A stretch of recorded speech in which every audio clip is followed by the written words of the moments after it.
You can reach us at 347-674-1680. That's 347-674-1680. An operator is standing by to assist you. Do you want your kid to run faster with better running form and conditioning for his or her sport? Then Running Development Academy is the place for him or her. Our training packages fix their form and make them run faster. How about training to run a marathon or just run faster in your respective event?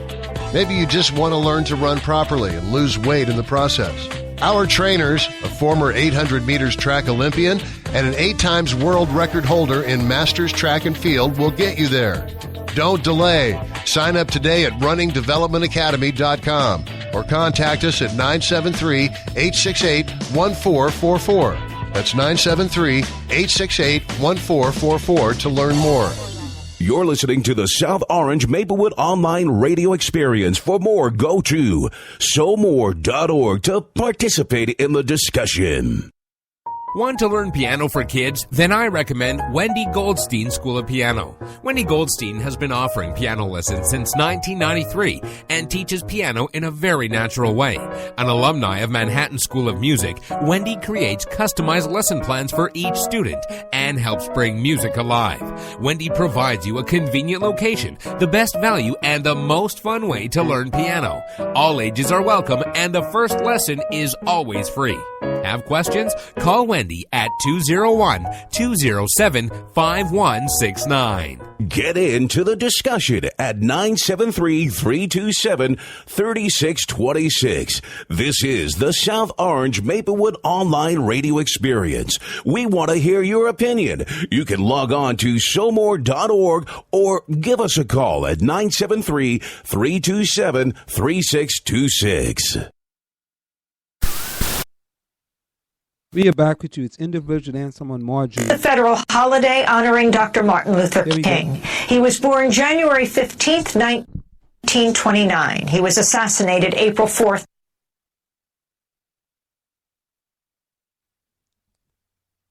Don't worry. 1968 at the Lorraine Motel in Memphis, Tennessee. He was just 39 years old. While Dr. King is primarily remembered as a civil rights leader, he also championed the cause of the poor, organizing the Poor People's Campaign to address issues of economic justice. Dr. King was also a fierce critic of U.S. foreign policy and the Vietnam War. In 1964, Dr. King became the youngest recipient of the Nobel Peace Prize. Days before he received that award in Oslo, Norway, Dr. King traveled to London. On December 7th, 1964, Dr. King gave a speech sponsored by the British group Christian Action about the civil rights struggle in the United States, as well as the anti-apartheid movement in South Africa. The speech was recorded by Saul Bernstein, who was working as the European correspondent for Pacifica Radio. Bernstein's recording was recently discovered by Brian DeShazer, director of the Pacifica Radio Archives.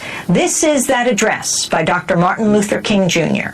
I want to talk with you mainly about our struggle in the United States, and before taking my seat, talk about some of the larger struggles in the whole world, and some of the more difficult struggles in places like South Africa. But that is a desperate, poignant question on the lips of people all over our country and all over the world. I get it almost everywhere I go and almost every press conference.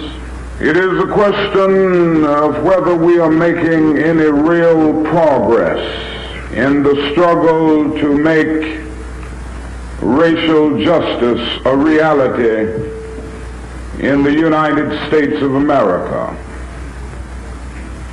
And whenever I seek to answer that question, on the one hand I seek to avoid an undue pessimism.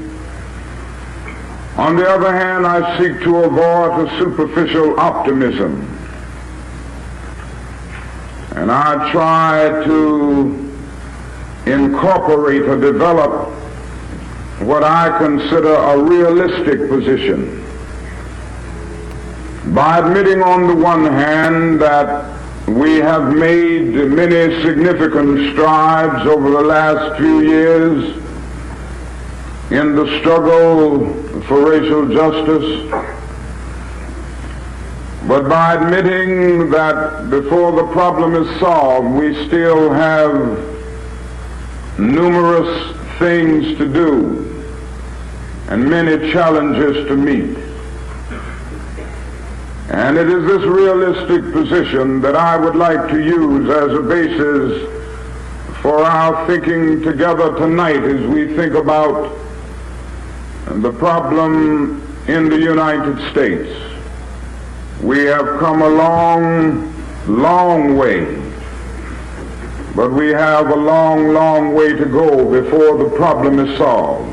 Now let us notice first that we've come a long, long way, and I would like to say at this point that the Negro himself has come a long, long way in re-evaluating his own intrinsic worth. Now, in order to illustrate this, a little history is necessary. It was in the year 1619 when the first Negro slaves landed on the shores of America. And they were brought there from the soils of Africa. Unlike the Pilgrim Fathers who landed at Plymouth a year later, they were brought there against their wills. And throughout slavery, the Negro was treated in a very inhuman fashion. He was a thing to be used, not a person to be respected. The United States Supreme Court rendered a decision in 1857 known as the Dred Scott decision, which well illustrated what existed at that time. But in this decision, the Supreme Court of the United States said in substance that the Negro is not a citizen of the United States. He is merely property subject to the dictates of his owner. And it went on to say that the Negro has no rights that the white man is bound to respect. And this was the idea that prevailed during the days of slavery. With the growth of slavery, it became necessary to give some justification for it. You know, it seems to be a fact of life that human beings cannot continue to do wrong without eventually reaching out for some thin rationalization to clothe an obvious wrong in the beautiful garments of righteousness. And this is exactly what happened during the days of slavery. There were those who even misused the Bible and religion to give some justification for slavery and to crystallize the patterns of the status quo. And so it was argued from some pulpits that the Negro was inferior by nature because of Noah's curse upon the children of Ham. And then the Apostle Paul's dictum became a watchword: servants, be obedient to your master. And one brother had probably read the logic of the great philosopher Aristotle. You know, Aristotle did a great deal to bring into being what we now know as formal logic in philosophy. And in formal logic, that is a big word known as the syllogism, which has a major premise, a minor premise, and a conclusion. And so this brother decided to put his argument for the inferiority of the Negro in the framework of an Aristotelian syllogism. He could say all men are made in the image of God. This was the major premise. Then came the minor premise. God, as everybody knows, is not a Negro. Therefore, the Negro is not a man. This was the kind of reasoning that prevailed. Well, living with the conditions of slavery and then later segregation, many Negroes lost faith in themselves. Many came to feel that perhaps they were less than human. Many came to feel that they were inferior. This, it seems to me, is the greatest tragedy of slavery, the greatest tragedy of segregation, not merely what it does to the individual physically, but what it does to one psychologically. It scars the soul of the segregated as well as the segregator. It gives the segregator a false sense of superiority while leaving the segregated with a false sense of inferiority. And this is exactly what happened. But then something happened to the Negro, and circumstances made it possible and necessary for him to travel more. The coming of the automobile, the upheavals of 2 world wars, the Great Depression. And so his rural plantation background gradually gave way to urban industrial life. His economic life was gradually rising through the growth of industry, the development of organized labor, and expanded educational opportunities. And even his cultural life was gradually rising through the steady decline of crippling illiteracy. And all of these forces conjoined to cause the Negro in America to take a new look at himself. Negro masses all over began to reevaluate themselves. And then something else happened along with all of this. The Negro in the United States turned his eyes and his mind to Africa. And he noticed the magnificent drama of independence taking place on the stage of African history. And noticing the developments, and noticing what was happening, and noticing what was being done on the part of his black brothers and sisters in Africa, gave him a new sense of dignity in the United States and a new sense of self-respect. The Negro came to feel that he was somebody. His religion revealed to him that God loves all of his children and that all men are made in his image, and that the basic thing about a man is not his specificity but his fundamentum, not the texture of his hair or the color of his skin, but his eternal dignity and worth.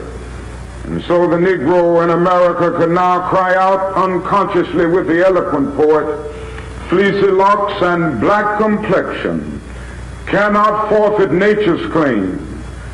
Skin may differ, but affection dwells in black and white the same. And were I so tall as to reach the pole or to grasp the ocean at a span, I must be measured by my soul. The mind is the standard of the man." And with this new sense of dignity and this new sense of self-respect, a new Negro came into being with a new determination to suffer, to struggle, to sacrifice, and even to die if necessary in order to be free. And this reveals that we have come a long, long way since 1619. But if we're to be true to the facts, it is necessary to say that not only has the Negro re-evaluated his own intrinsic worth, the whole nation has come a long, long way in extending the frontiers of civil rights. And I'd like to mention just a few things that have happened in our country which reveal this. 50 years ago, or even 25 years ago, a year hardly passed when numerous Negroes were not brutally lynched by some vicious mob. Fortunately, lynchings have about ceased today. If one would go back to the turn of the century, you would find that in the southern part of the United States you had very few Negroes registered to vote. By 1948, that number had leaped to about 750,000.